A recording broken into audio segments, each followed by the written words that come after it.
Assalamualaikum warahmatullahi wabarakatuh. Perkenalkan, nama saya Dini Amanah, NIM 19046025. Di sini saya akan menjelaskan tentang bagaimana metode pembelajaran diskusi dan mempraktekkan bagaimana metode pembelajaran diskusi pada pembelajaran sejarah. Pertama, kita harus mengerti yaitu pengertian dari metode pembelajaran diskusi. Pembelajaran diskusi adalah proses perlibatan dua orang peserta atau lebih untuk berinteraksi, saling bertukar pendapat, dan saling mempertahankan pendapat dalam pemecahan masalah sehingga didapatkan kesepakatan di antara mereka. Jenis diskusi yang saya pilih di sini adalah diskusi kelompok besar, di mana jenis diskusi kelompok besar ini dilakukan dengan memandang kelas sebagai suatu kelompok dan guru sebagai pemimpin diskusi.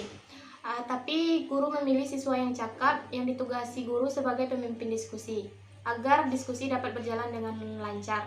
Kita harus mengetahui dulu kelebihan dari metode diskusi ini.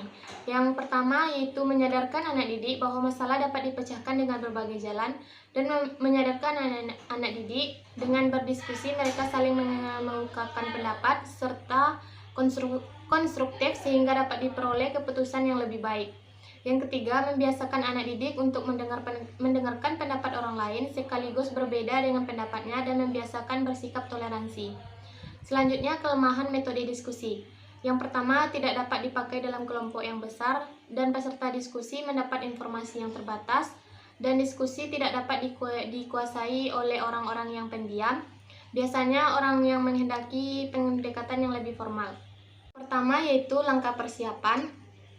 Yang dimana langkah persiapan ini kita merumuskan tujuan yang ingin dicapai, baik tujuan yang bersifat umum maupun tujuan khusus. Yang kedua, menentukan jenis diskusi yang dapat dilaksanakan sesuai dengan tujuan yang ingin dicapai. Yang ketiga, menetapkan masalah yang akan dibahas dan mempersiapkan segala sesuatu yang berhubungan dengan teknik pelaksanaan diskusi, misalnya ruang kelas dengan segala fasilitasnya dan petugas-petugas diskusi seperti moderator, notulen, dan tim perumus manakala diperlukan pada saat itu.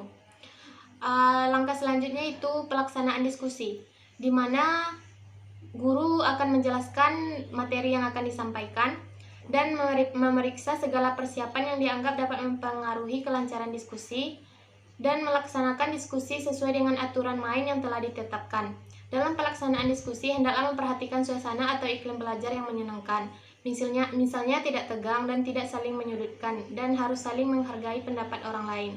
Langkah-langkah terakhir yaitu dengan menutup diskusi. Akhir dari proses pembelajaran dengan menggunakan diskusi dilakukan sebagai berikut. Membuat pokok-pokok pembahasan sebagai kesimpulan sesuai dengan hasil diskusi, dan mereview jalannya diskusi dengan meminta pendapat dari seluruh peserta sebagai umpan balik untuk perbaikan selanjutnya.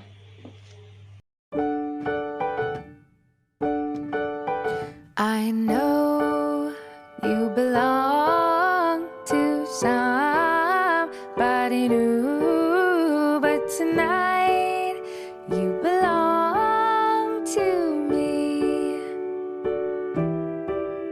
Although we're apart, you're a part of my heart, but tonight you belong to me.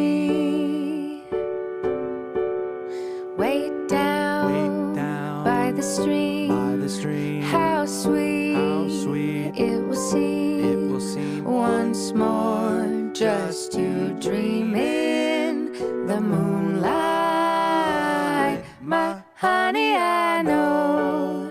Sekian materi dari saya. Kalau ada salah dan janggal mohon dimaafkan, dan mohon maaf atas segala kekurangan. Assalamualaikum warahmatullahi wabarakatuh.